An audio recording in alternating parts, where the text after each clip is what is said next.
There. There whatsoever. Shaka Hislop and Stevie Nicol here as well. We're actually going to start by talking about a couple of the topics that we brought up yesterday, especially because Gab is here. We'd like to get his opinion on some of those. Just want to return to all this talk about Harry Kane going to Bayern, especially we had to believe the Bayern honorary president, Uli Hoeness, who's pretty much said that it's nailed on unless Harry Kane keeps his word, that he will be going to Bayern. He did tell the media, I won't be talking about any transfer speculation. The media knew better. Moments later, he went on this big tirade about how Harry Kane should be coming to Bayern if he keeps his word. What did you make of it all, Gab?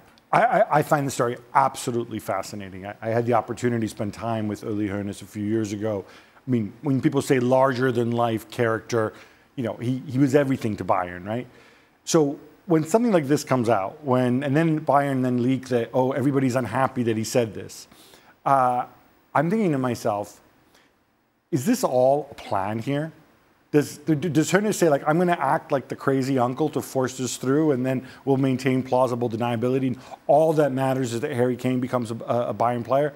I wonder if it's that, or if he just says, you know, he's sitting there in his big house next to the lake, and he says, you know what?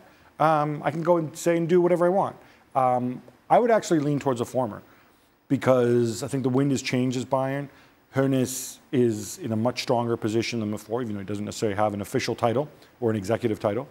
And I wonder if this isn't a bit of a ploy to turn the screws a little bit on Spurs. And I say this as somebody with max respect to Uli Hoeness. If this gets the deal done, why not?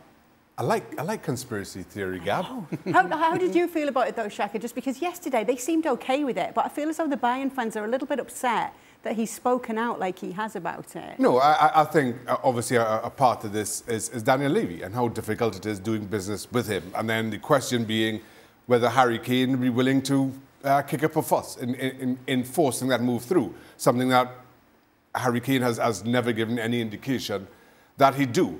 But depending on what's happening behind the scenes in those discussions between Bayern and Harry Kane's camp, what's happening, discussions between Bayern and Daniel Levy, I like Gab's conspiracy theory. It kind of forces the conversation out into the open, where either Daniel Levy does a deal or Harry Kane throws his toys out the pram, as Craig phrases it. But again, that's not something we've seen from Harry Kane in the past, but maybe this just kind of forces that possibility. So do you think it's going to work?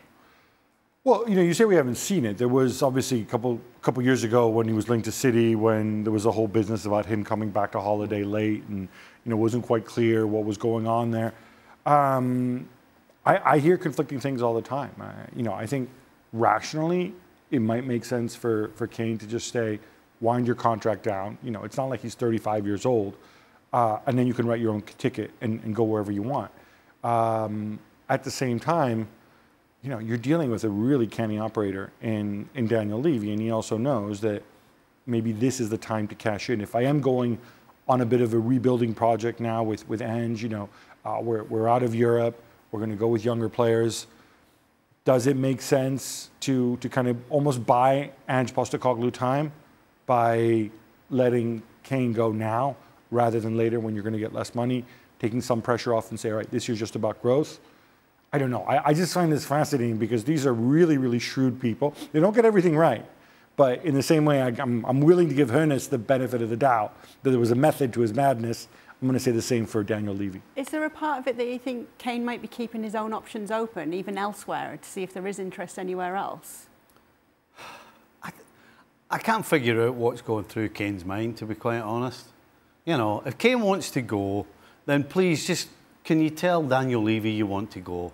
And then it makes it easier for everybody. Because if I'm Daniel Levy and I don't know where Kane stands, then I can do what I like. You know, if I think he's quite happy to stay, then I'll just ask, I'll try and push some crazy amount.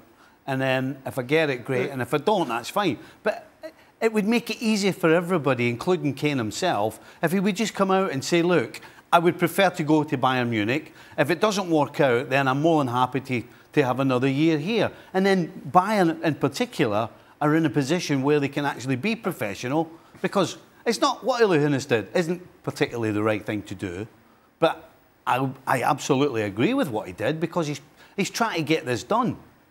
So Harry Kane, in my opinion, needs to come out and say, just please come and tell us something. And then at least we'll all know who the problem is, whether it's Daniel Levy or whether it's Bayern not coming up with a decent amount of money.